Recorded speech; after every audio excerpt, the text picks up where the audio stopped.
जय श्री कृष्णा। तो कैसे हैं आप लोग? उम्मीद करती हूँ अच्छे होंगे। एक बार फिर से स्वागत है आपका अपने चैनल में।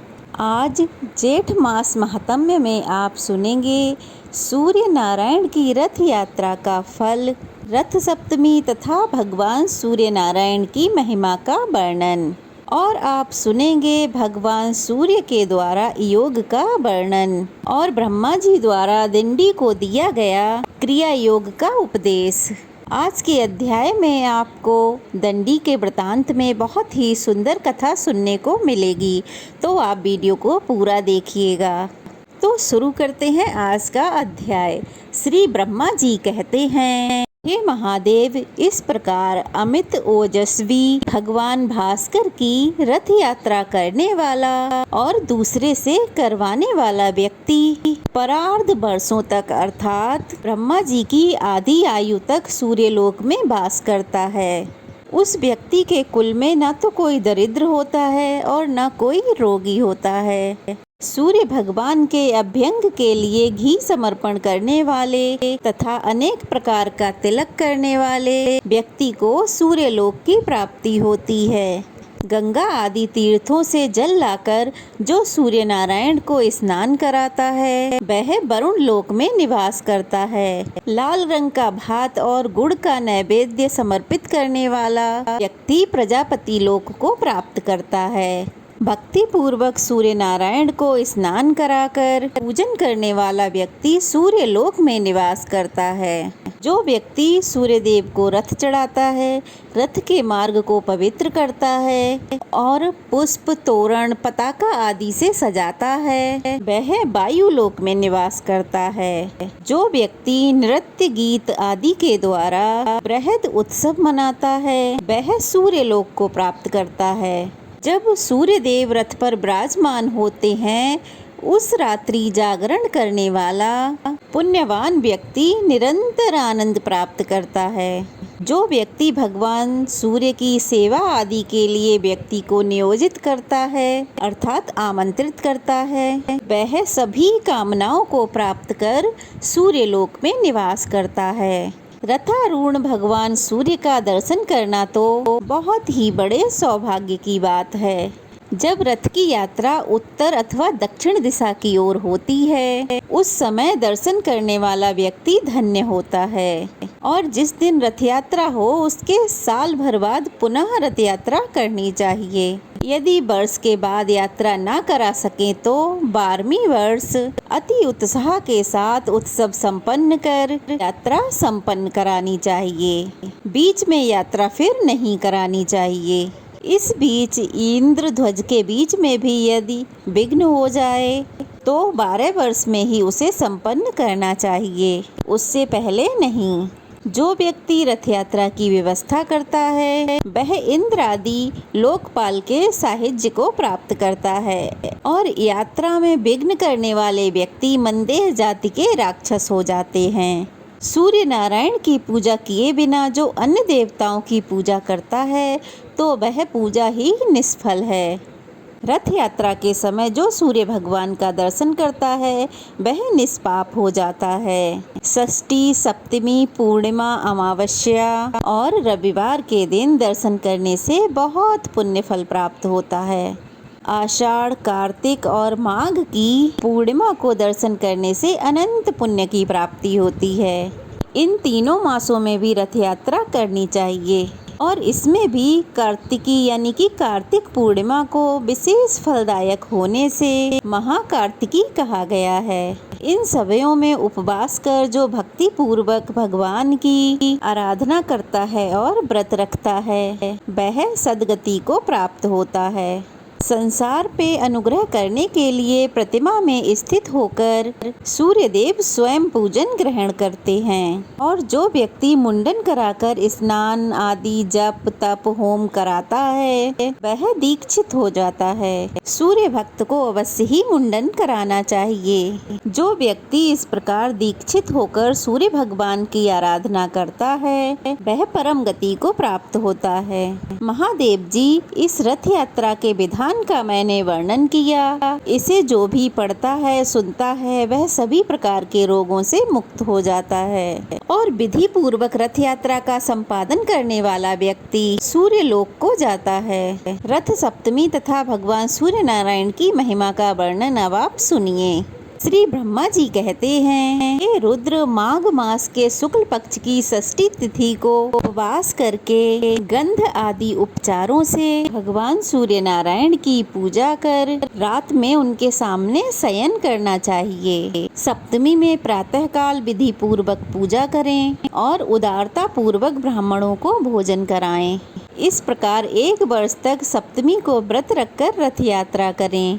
कृष्ण पक्ष में तृतीया तिथि को एक भुक्त, चतुर्थी को नक्त व्रत, पंचमी को अयाचित व्रत, षष्ठी को पूर्ण उपवास तथा सप्तमी को पारण करें। रथस्थ भगवान सूर्य की भली भांति पूजा कर स्वर्ण तथा रत्न आदि से अलंकृत तथा तोरण पताकाओं से सुसज्जित रथ में सूर्य नारायण की प्रतिमा की स्थापना कर ब्राह्मण की पूजा कर उसका दान कर देना चाहिए। स्वर्ण के अभाव में चांदी, ताम्र, आटे आदि का रथ बनाकर आचार्य को दान करें। हे महादेव, यह सप्तमी तिथि बहुत ही उत्तम है। पापों का हरण करने वाली इस रथ सप्तमी को, जो माघ मास की सप्तमी तिथि होती है, उस दिन भगवान सूर्य के निमित्त किया गया स्नान, दान, होम, पूजा आदि सत्कर्म 1000 गुना फलदायक हो जाता है। साथ ही ज्येष्ठ मास की सप्तमी तिथि को,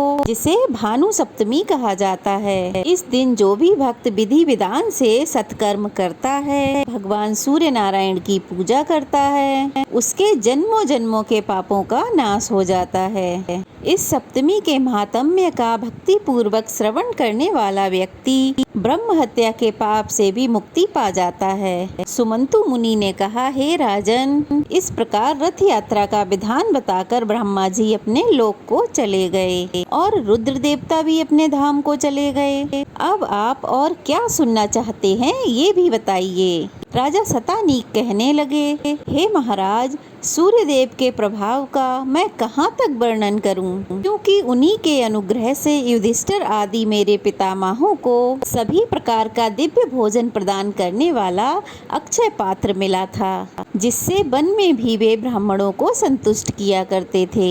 जिन भगवान सूर्य देव की देवता, मनुष्य, मुनि आदि निरंतर आराधना करते हैं तथा उन भगवान भास्कर के महात्म्य को अनेकों बार सुनते हैं, किंतु मुझे उनका महात्म्य अनेकों बार सुनते सुनते भी तृप्ति नहीं होती, जिनसे ये संपूर्ण विश्व उत्पन्न हुआ है तथा जिनके उदय होने से ही सारा संसार चेष्टावान होता है, जिनके हाथों से लोक पूजित ब्रह्मा जी, विष्णु तथा ललाट से शंकर जी उत्पन्न हुए हैं, उनके प्रभाव का वर्णन भला कौन कर सकता है। अब मैं ये सुनना चाहता हूँ कि जिस मंत्र, स्तोत्र, दान, स्नान, जप, पूजन, होम, व्रत, उपवास आदि कर्मों के करने से भगवान सूर्य प्रसन्न होकर सभी कष्टों को दूर करते हैं और संसार सागर से मुक्त करते हैं, आप उन्हीं उत्तम मंत्र, रहस्य, उत्रोत, विद्या, पाठ आदि को बताइए,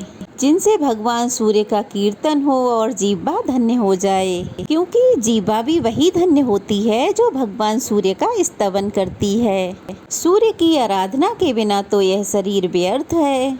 एक बार भी भगवान सूर्य नारायण को प्रणाम करने से प्राणियों का भवसागर से उद्धार हो जाता है। रत्नों का आश्रय मेरु पर्वत, आश्रयों का आश्रय आकाश, तीर्थों का आश्रय गंगा और अन्य सभी देवताओं का आश्रय भगवान सूर्य हैं। हे महामुने, इस प्रकार भगवान सूर्य नारायण के महात्म्य को मैंने बहुत बार सुना है। देवगण भी भगवान सूर्य की आराधना करते हैं, ये भी मैंने सुना है। अब मेरा यही दृढ़ संकल्प है कि संपूर्ण प्राणियों के हृदय में निवास करने वाले तथा स्मरण मात्र से समस्त पाप दूर करने वाले भगवान सूर्य की भक्ति पूर्वक उपासना कर मैं भी इस संसार से मुक्त हो जाऊं। अब सुनिए भगवान सूर्य के द्वारा योग का वर्णन और ब्रह्मा जी द्वारा दंडी को दिया गया क्रिया योग का उपदेश। सुमंतु मुनि कहते हैं कि हे राजन, ऋषियों को जिस प्रकार ब्रह्मा जी ने सूर्य नारायण की आराधना के विधान का उपदेश दिया था, उसे मैं सुनाता हूँ, ध्यान पूर्वक सुनो। किसी समय ऋषियों ने ब्रह्मा जी से प्रार्थना की थी, महाराज, सभी प्रकार के चित्रवृत्ति निरोग रूपी योग को कैवल्य पद देने वाला कहा है, किंतु यह योग अनेक जन्मों की कठिन साधना के द्वारा ही प्राप्त हो सकता है, क्योंकि इंद्रियों को बलात् आकृष्ट करने वाले से अत्यंत दुर्जय हैं। मन किसी प्रकार से स्थिर नहीं होता, राग द्वेष आदि दोष नहीं छूटते और पुरुष भी अल्पायु होते हैं। इसलिए योग सिद्धि का प्राप्त होना अतिशय कठिन है। अतः आप किसी ऐसे साधन का उपदेश कीजिए जिससे बिना परिश्रम के ही निस्तार हो सके। तब ब्रह्मा जी कहने लगे, हे मुनीश्वरों, यज्ञ, पूजन, नमस्कार, जप, व्रत, उपवास और ब्राह्मण भोजन आदि से सूर्य नारायण की आराधना करना ही इसका मुख्य उपाय है।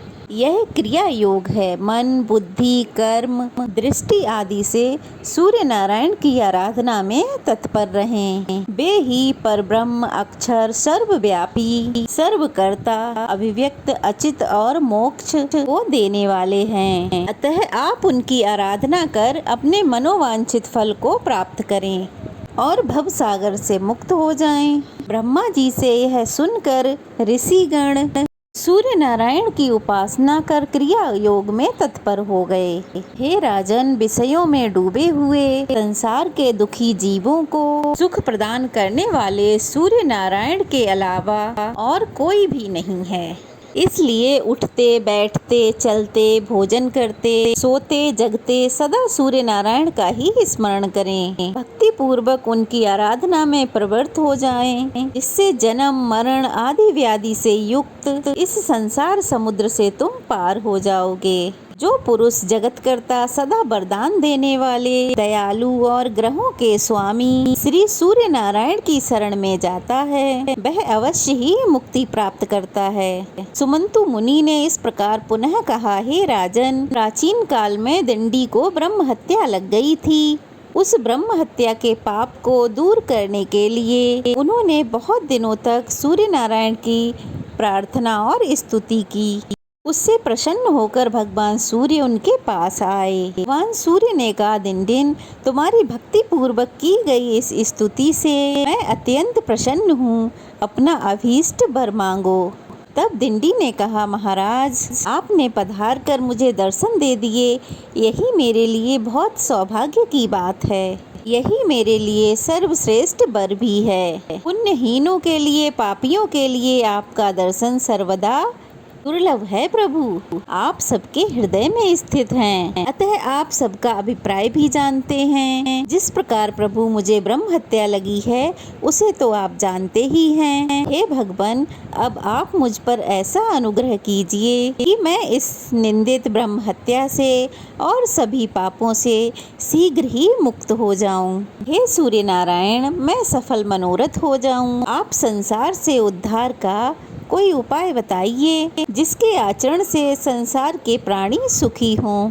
दिंडी के इस वचन को सुनकर भगवान सूर्य ने उन्हें निर्बीज योग का उपदेश दिया, जो दुख के निवारण के लिए औषध रूप है। तब दिंडी ने हाथ जोड़कर प्रार्थना करते हुए कहा, हे महाराज, यह योग तो बहुत ही कठिन है, क्योंकि इंद्रियों को जीतना, मन को स्थिर करना, अहम शरीर आदि का अभिमान और ममता का त्याग करना, राग द्वेष से बचना, यह सब अतिशय कष्ट साध्य है। यह बातें कई जन्मों के अभ्यास से ही प्राप्त होती हैं। अतः आप ऐसा साधन बतलाइए जिससे अनायास, बिना विशेष परिश्रम के ही फल की प्राप्ति हो सके।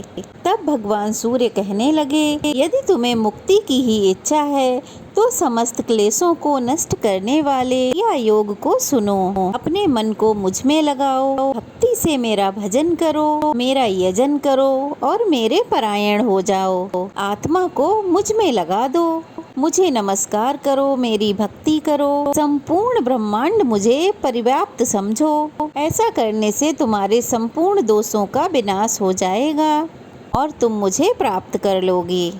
भली भांति मुझ में आसक्त हो जाने पर राग लोभ आदि दोषों का नाश हो जाने से कृतकृत्यता हो जाती है। अपने मन को स्थिर करने के लिए सोना चांदी ताम्र पाषाण काष्ठ आदि से मेरी प्रतिमा का निर्माण कराकर या चित्र ही लिखकर विविध उपचारों से भक्ति पूर्वक उसका पूजन करो। सर्व भाव से प्रतिमा का आश्रय ग्रहण करो। चलते फिरते भोजन करते आगे पीछे ऊपर नीचे उसी का ध्यान करो। उसे पवित्र तीर्थों के जल से स्नान कराओ। गंध पुष्प वस्त्र आभूषण विधि नैवेद्य और जो भी पदार्थ स्वयं को प्रिय हों उन्हें अर्पण करो। इन विविध उपचारों से मेरी प्रतिमा को संतुष्ट करो। कभी गाने की इच्छा हो तो मेरी मूर्ति के आगे मेरा गुणानुवाद गाओ। सुनने की इच्छा हो तो हमारी कथा सुनो। इस प्रकार मुझ में अपने मन को अर्पण करने से तुम्हें परम पद की प्राप्ति हो जाएगी। सभी कर्म मुझ में अर्पण कर दो, डरने की कोई बात नहीं। मुझ में मन लगाओ, जो कुछ भी करो मेरे लिए करो। ऐसा करने से तुम ब्रह्म हत्या आदि सभी पाप दोषों से मुक्त हो जाओगे। इसलिए तुम इस क्रिया योग का आश्रय ग्रहण करो।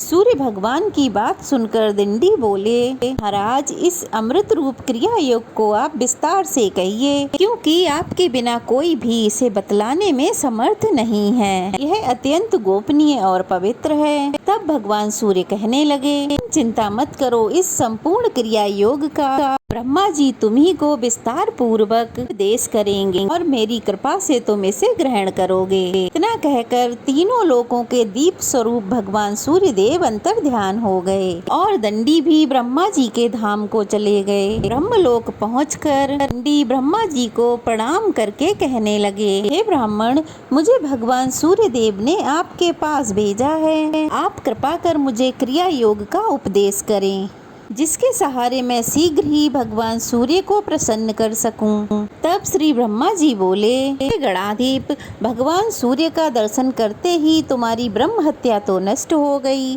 तुम भगवान सूर्य के कृपा पात्र हो। यदि सूर्य नारायण की आराधना करने की तुम्हारी इच्छा है तो प्रथम दीक्षा ग्रहण करो, क्योंकि दीक्षा के बिना उपासना नहीं होती। अनेक जन्मों के पुण्य से भगवान सूर्य में भक्ति होती है। जो पुरुष भगवान सूर्य से द्वेष रखता है, ब्राह्मण तथा वेदों की निंदा करता है, उसे अवश्य ही अधम पुरुष से उत्पन्न समझो। माया के प्रभाव से ही अधम पुरुष की कुकर्मों में युक्ति होती है और उनके स्वल्प शेष रहने पर सूर्य की आराधना के लिए दीक्षा की इच्छा होती है। इस भवसागर में डूबने वाले पुरुषों का हाथ पकड़कर उद्धार करने वाले एकमात्र भगवान सूर्य नारायण ही हैं। इसलिए तुम दीक्षा ग्रहण कर भगवान सूर्य में तन्मय होकर उनकी उपासना करो।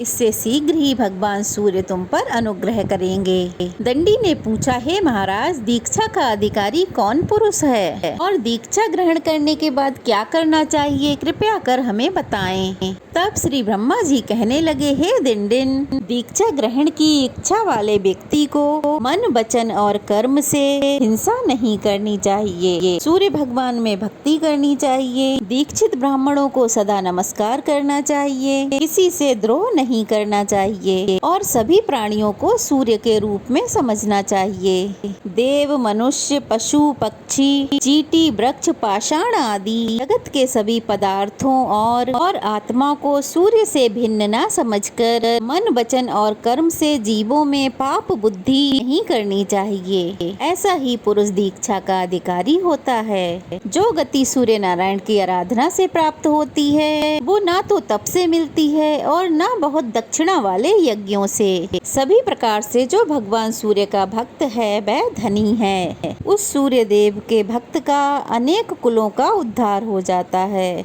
जो अपने हृदय प्रदेश में भगवान सूर्य की अर्चा करता है वह निष्पाप होकर सूर्य लोक को प्राप्त होता है। सूर्य का मंदिर बनाने वाला अपनी 7 पीढ़ियों को सूर्य लोक में निवास कराता है और जितने वर्षों तक उस मंदिर में पूजा होती है उतने 1000 वर्षों तक वह सूर्य लोक में आनंद प्राप्त करता है। निष्काम भाव से सूर्य की उपासना करने वाला व्यक्ति मुक्ति को प्राप्त करता है। जो उत्तम लेप, सुंदर पुष्प, अतिशय सुगंधित धूप प्रतिदिन सूर्य नारायण को अर्पित करता है वह यज्ञ के फल को प्राप्त करता है। यज्ञ में बहुत सामग्रियों की अपेक्षा रहती है, इसलिए मनुष्य यज्ञ नहीं कर सकते, परंतु भक्ति पूर्वक दूर्वा से भी सूर्य नारायण की पूजा करने से, यज्ञ करने से भी अधिक फल की प्राप्ति होती है। इसलिए हे दिन दिन गंध, धूप, पुष्प, वस्त्र, आभूषण तथा विविध प्रकार के नैवेद्य जो भी प्राप्त हो सके और जो तुम्हें प्रिय हो उन्हें भक्ति पूर्वक सूर्य नारायण को निवेदित करो। तीर्थों के जल, दही, दूध, घी, शक्कर और शहद से उन्हें स्नान कराओ। गीत, वाद्य, नृत्य, स्तुति और ब्राह्मण भोज और हवन आदि से भगवान को प्रसन्न करो, किंतु सभी पूजाएं भक्ति पूर्वक और विश्वास के साथ होनी चाहिए। मैंने भगवान सूर्य की आराधना करके ही सृष्टि की है। विष्णु उनके अनुग्रह से ही जगत का पालन करते हैं और रुद्र ने उनकी प्रसन्नता से ही इस सृष्टि की संहार शक्ति प्राप्त की है। ऋषिगण भी उनकी कृपा प्रसाद को प्राप्त कर मंत्रों का साक्षात्कार करने में समर्थ हैं। इसलिए हे दंडी, तुम भी पूजन, व्रत, उपवास आदि से बस पर्यंत भगवान सूर्य की आराधना करो, जिससे सभी क्लेश दूर हो जाएंगे और तुम शांति प्राप्त करोगे।